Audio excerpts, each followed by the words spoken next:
I just turned my puzzle adventure game into a horror game 5 months into development. First of all, I want to start by thanking each and every one of you for helping me and supporting this project over the last month. We managed to gain about 40 subscribers on YouTube and about 60 followers on Kick, which is obviously a huge achievement for me, and we managed to do all of this only in the month of June. I'm currently working on my indie 2D game called Conundrum Catacombs. So far we are about 4 or 5 months into development with an up and running Steam page, for which we already have about 100 wishlists. My main goal being reaching about 1000 wishlists by the time the game is released. In the past couple of weeks, I made some huge updates to the game and changed the entire genre from the old puzzle adventure game you all knew to a horror thriller game, and I'm very excited to share with you the progress we made so far. This was a pretty big decision to make, but at the same time an easy one, I might say, considering the fact that the indie 2D puzzle game is a pretty oversaturated and oversatisfied genre to make games in, being at least a couple thousand games released on Steam alone. Now that's a lot of damage! But as most things, it is easier said than done. Horror is actually a really hard genre to create and make work in a 2D environment, because it is very difficult for game developers, no matter the experience, to inspire and give emotion to the players in their game when all they have to work with are 16 by 16 pixel art assets. So we are going to be focusing a lot more on sounds and just the general feel of the game to make it work, much like Darkwood did the same thing.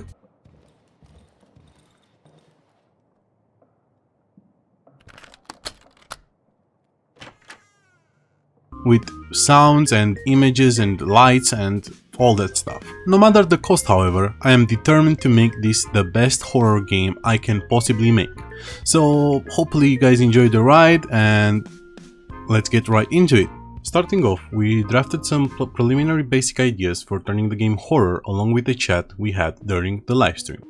While doing so, a couple of ideas stood out from the crowd, mainly the one where we are going to add a monster which has a set path, chases the player, returns back to the path, and is a constant on the map. So I got to work. I found some inspiration online, booted up Asseprite, and started working on creating the first monster of our game. We ended up with this thing. I personally quite like how it turned out. People called it a human spider, a zombie spider, a spider with a bad skin routine, an undead crazy man walking on all fours, and a bunch of other things. Feel free to give me suggestions for what the name of this monster is, as we currently have no name for him. So now, on to the fun stuff. We actually had to make him do something through code. And most importantly, make him work with the player character. No! God! No! God, please, no! No! For starters, GameMaker 2, the engine in which I am using to make the game, has a built-in pathing system, in which you can create, define and use multiple functions for paths you make. So I obviously opted to use this system for my monster as well, because obviously it's the best we have. All we had to do was draw the path, write some simple code to make the monster follow the path, and boom. Come on, man! That's too easy! We finished about 10% of the work required for this monster to work as intended. Now we had to make the monster follow his path, chase the player, not get stuck in objects, return to his path, continue his path, make sure it works multiple times, lowers the player's torch, find out how to make the monster stick to his path, and making the path absolute. And also fixing the model size. Okay, good. Now we have a monster which is cool and all, but there is no way for the player to actually get away from the monster. So how do we fix it? Do you remember the turkey leg we made in one of the first devlogs on this channel? That's it. I'm going to turn that turkey leg from a power-up that you just interact with and it gives you a speed boost, to an usable item which you can use when you are in a tight situation to run away from the monsters. 3 hours later. Okay, so I just spent an amount of time working on making this turkey leg work the way I want it, which I do not feel comfortable sharing on the internet. But now we have our first monster, a way to escape him, and the game already feels much better.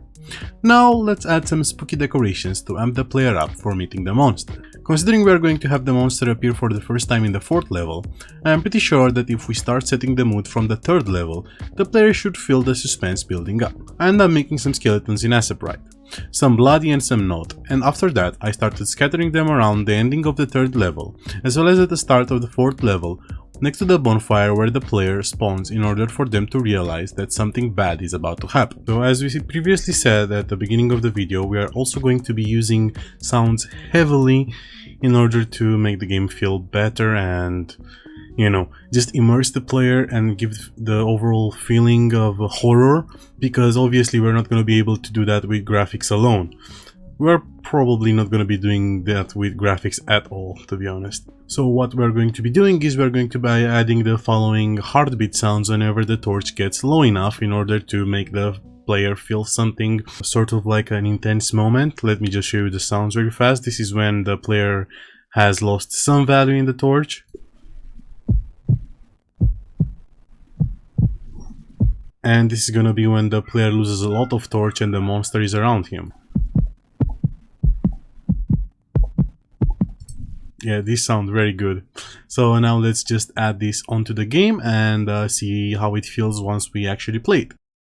Another cool addition to the game is the fact that now we are going to be having notes spread throughout the level, which the player can pick up and read, and they are going to be giving insight into the story and what the game actually is about, so you're not just simply walking around and doing nothing of substance. So it's time to try out the new and improved Conundrum Catacombs. Let's go over the 4th level together.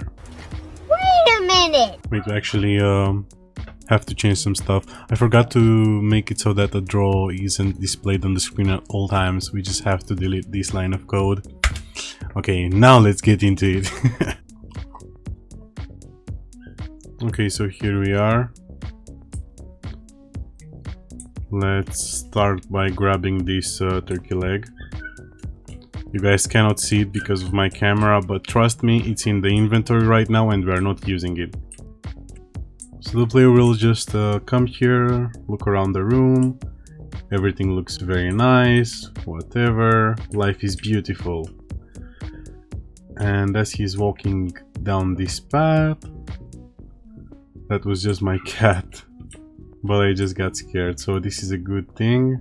Okay, we are walking, whatever. Oh, we found some cloth. Okay,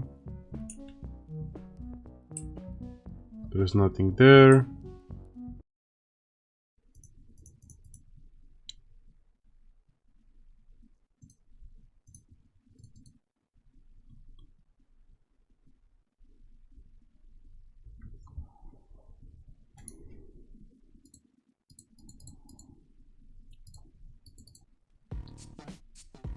Oh god.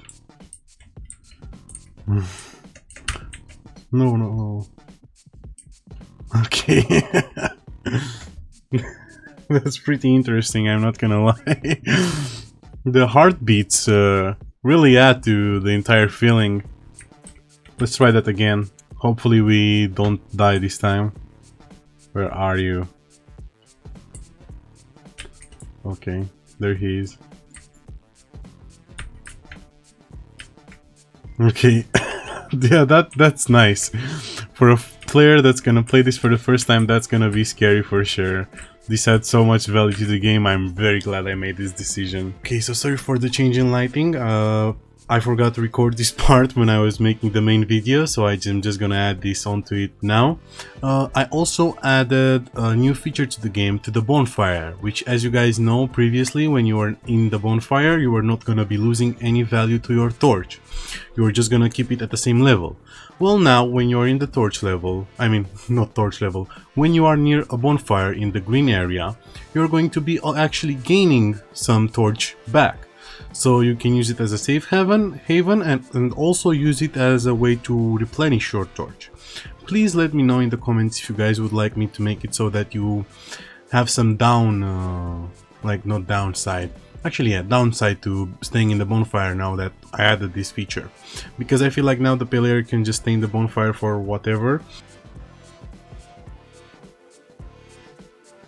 Or I could also just make it so that in the later parts of the game, the bonfires are just more scarcer, so they are more valuable, but also provide less long-term benefits, because you're gonna find the bonfire, let's say, once in 2-3 levels, and you're just gonna have to manage your torch in some other way. So yeah, please let me know what you think in the comments, and please enjoy the rest of the video. Okay, so I am quite happy with how that looks, and I am really satisfied with the feel and the vibe of the game, and I really think we're going in the right direction. And I want to thank all of you again for the continued support. And if you want to directly support my work and my project, please wishlist the game on Steam. A link is going to be in the comments below, in the description. I'm even going to put a card somewhere, probably here, for you to go to the Steam page and wishlist the game. And also, if you wanna help with my marketing endeavors, please subscribe to me on YouTube and like the video if you enjoyed it. And as always guys, stay clear of the darkness.